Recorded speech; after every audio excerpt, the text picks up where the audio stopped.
Ating tutukan ang PNP Good Deeds and Amazing Feats sa nakalipas na linggo, hatid ng Quezon Police Provincial Office, sa ilalim ng pamumuno ni Police Colonel Leden D. Monte, Provincial Director ng Quezon Police Provincial Office, ating tunghayan sa PNP Good Deeds and Amazing Feats.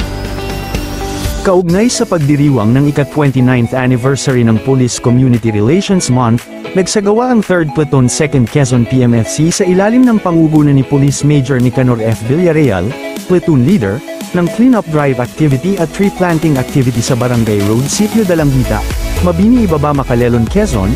Katuwang sa nasabing programa ang mga miyembro ng TUPAD at mga barangay officials kung saan nagtulong-tulong ang mga ito na maglinis at magtanim ng mga puno sa naturang lugar. Labis naman ang pasasalamat ng mga residente sa serbisyong ipinaabot ng mga kapulisan sa kanilang lugar. Layunin naman ng mga kapulisan na mapangalagaan ang kalikasan at mapanatili ang kaayusan ng kanilang lugar na nasasakupan. Noong ika-5 naman ng Hulyo taong kasalukuyan nagsagawa naman ang mga kapulisan ng Tayabas ng libreng sakay sa ilalim ng pamumuno ni Police Lieutenant Colonel Cesar Ian Binucol, Acting Chief of Police, para sa mga residente ng Barangay Dapdap, Tayabas City. Labis-labis naman ang pasasalamat ng mga residente sa serbisyong inihandog ng mga kapulisan sa kanila. Layunin naman ng aktibidad na may hatid ang mga residente sa kanilang pupuntahan ng maayos at ligtas.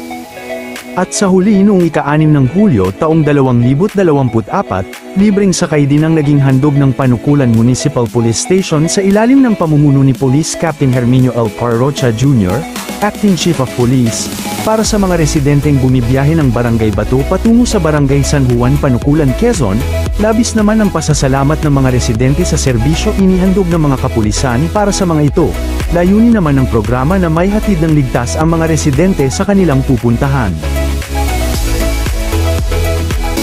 At yan ang ilan sa mga natatanging serbisyong publiko sa loob ng isang linggo, handog ng disiplinadong kapulisan ng Quezon Police Provincial Office, sa ilalim ng pamumuno ng masigasig nitong Provincial Director na si Police Colonel Leden D. Monte, katuwang ang mga miyembro ng Command Group at ng mga hepe ng pulisya at iba pang unit leaders sa walang sawang pagsuporta sa ating mamamayan. Ito ang Quezon Police Provincial Office, dito sa Bagong Pilipinas ang gusto ng pulis ligtas ka.